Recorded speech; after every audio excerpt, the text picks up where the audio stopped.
The 31-year-old Kenyan male arrived at Jomo Kenyatta International Airport on Saturday. Medical personnel allowed him into the country despite noticing he was unwell and had travelled from Angola, currently battling a severe outbreak of yellow fever. 3 days later, the patient was diagnosed with the virus and died at the Kenyatta National Hospital. Health officials are now required to vet individuals arriving from high-risk countries. This screening entails ascertaining that the person has a yellow fever vaccine, a valid certificate, which must have been obtained at least 10 days before they arrived into the country, because persons who've been vaccinated are protected against the disease. The yellow fever virus is transmitted through the bite of an infected mosquito.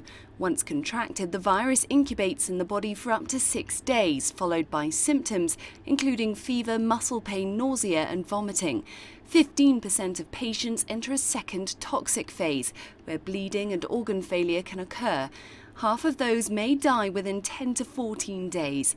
Vaccination is the single most important measure for preventing yellow fever.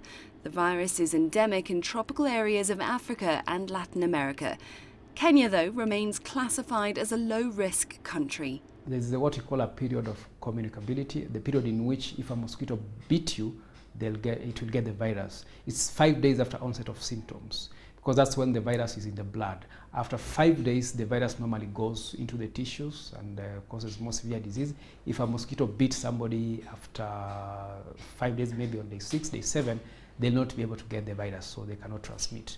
And that's the case, for example, we had in Kenya. He came in on day 6, so by that time he was not in a position to transmit the virus. That's why we say the risk of local transmission in Kenya, as of now, is still very low.